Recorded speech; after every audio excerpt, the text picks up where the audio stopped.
Good morning students. आज हिंदी में पाठ 19 एक पैसा एक मिनट का एक्सरसाइज अभ्यास कार्य करेंगे। तो चलिए आप लोग भी कॉन्सेंट्रेट होकर के समझिएगा। श्रुतलेख उच्चारण दिया हुआ है। समर्थ, रहस्य, सृष्टि, कारुण, निगरानी, टकसाल, मुट्ठी, मंसूबे, गड़बड़ झाला, गफलत, तकाजा, धरोहर। ये तो रहा श्रुतलेख, डिफिकल्ट शब्दों का उच्चारण। नेक्स्ट दिया है मौखिक प्रश्न। दुनिया में किसका महत्व सबसे अधिक है? दुनिया में किसका महत्व सबसे अधिक है? दुनिया में कहते हैं आपके पाठ के अनुसार से पैसे, एक पैसा और एक मिनट। तो इस चैप्टर के आधार पर पैसे का महत्व सबसे अधिक है। खर्च लिखना क्यों अच्छा रहता है? क्योंकि खर्च लिखने से जीवन नियमित होता है, अपने व्यर्थ के खर्चों पर नियंत्रण रखा जा सकता है, इसलिए खर्च लिखना आवश्यक होता है। 1 रुपये में कितने पैसे होते हैं? तो 1 रुपये में कितने पैसे होते हैं बच्चों? मीटिंग में बताइएगा, ठीक है। 24 घंटों में कितने सेकंड होते हैं? 24 घंटे में, ये ऊपर का 2 क्वेश्चन मैं आप लोगों को बताया हूँ और 3 क्वेश्चन नीचे का आप लोगों का, इस दुनिया में लगातार कौन भाग रहा है। तो ये तीनों क्वेश्चन के आंसर पाठ के आधार पर आप लोग मीटिंग में बताइएगा। नेक्स्ट है दोहा पूरा कीजिए। काल करे सो आज करे सो अब। तो ये वाला जो आपके पाठ के आधार पर दिया हुआ है उसके अनुसार से इसको आप लोग पूरा करिएगा। नेक्स्ट है रिक्त स्थानों की पूर्ति कीजिए। पहले लिखे, पीछे दे, भूल चूक कागज से ले। देश होना और अपनी ज़रूरत पर ध्यान न देना अच्छी बात नहीं है। इसका मतलब कंजूस होना और अपनी ज़रूरत पर ध्यान देना अच्छी बात नहीं है। मुट्ठी बांध यहाँ आना है, हाँ जाना हाथ पसार। हर जगह एक का महत्व है। समय किसी का आसरा नहीं देखता, इसको किसी खुराक की जरूरत नहीं। मूल्य आधारित प्रश्न है। आपके जीवन में एक क्षण और एक पैसे का क्या महत्व है? सोचकर बताइए कि आप इनकी बचत कैसे करना चाहेंगे। तो ये तो मूल्य आधारित प्रश्न है। नेक्स्ट हॉट्स में दिया है परीक्षा में समय के अभाव के कारण प्रश्न आते हुए भी आप प्रश्न पत्र पूरा नहीं कर पाए, ऐसे में आपको कैसा अनुभव हुआ? आपने इससे क्या सबक सीखा? 5-6 वाक्यों में अपना अनुभव लिखना है। तो आप लोग मीटिंग में बताइएगा। मूल्य आधारित प्रश्न और हॉट्स का विचार करिएगा, फिर मीटिंग में इसको मैं पूछूंगा। नेक्स्ट है भाषा से दिए गए प्रत्येक प्रश्न में द्वंद्व समास का उदाहरण चुनिए। सबसे पहले ये समझ जाते हैं कि द्वंद्व समास किसे कहते हैं।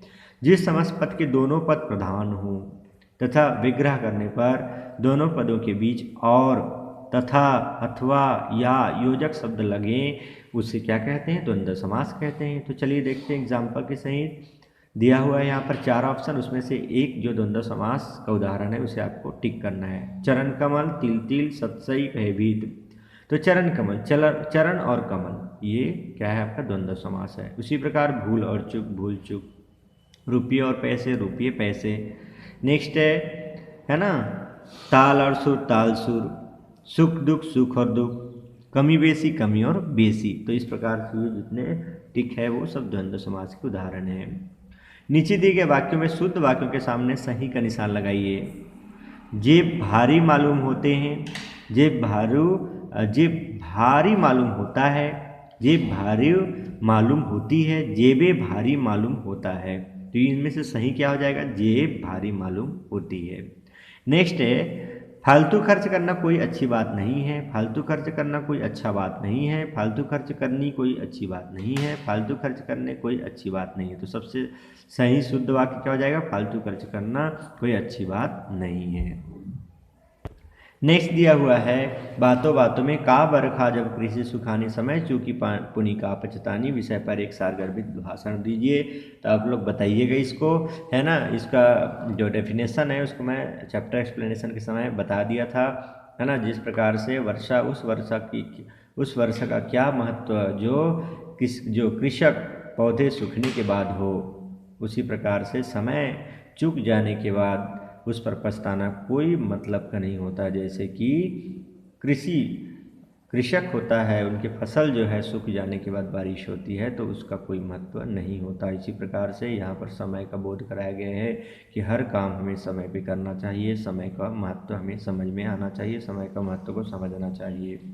मेरी कलम से अपनी छोटी बहन को पत्र लिखकर समय का महत्व समझाइए।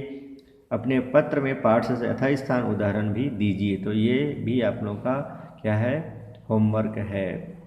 परियोजना कार्य, अपने लिए एक समय सारणी बनाइए जिसमें पढ़ने, खेलने, सोने आदि के लिए पर्याप्त समय हो। 1 महीने तक सारणी के अनुसार काम करने का प्रयास कीजिए। देखिए इससे आपको क्या क्या लाभ होते हैं।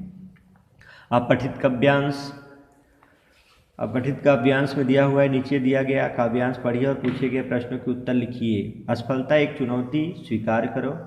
क्या कमी रह गई देखो और विचार करो। जब तक न सफल हो नींद चैन से त्यागो तुम। संघर्ष करो मैदान छोड़ मत भागो तुम। कुछ किए बिना ही जय जयकार नहीं होती, हिम्मत करने वालों की हार नहीं होती। असफलता को क्या मानना चाहिए, तो बोलते हैं आपके पैराग्राफ के अनुसार से असफलता एक चुनौती, असफलता को एक चुनौती मानना चाहिए। ठीक है, नेक्स्ट है सफलता प्राप्त करने के लिए हमें क्या करना चाहिए, तो यहाँ लिखा हुआ है संघर्ष करो मैदान छोड़ मत भागो तुम। सफलता प्राप्त करने के लिए हमें संघर्ष करना चाहिए और मैदान छोड़ करके भागना नहीं चाहिए।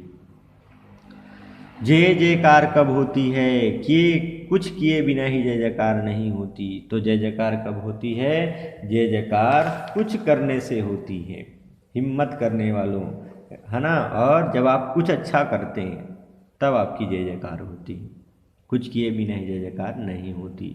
हार किसकी नहीं होती, तो हार किसकी नहीं होती, हिम्मत करने वालों की हार नहीं होती।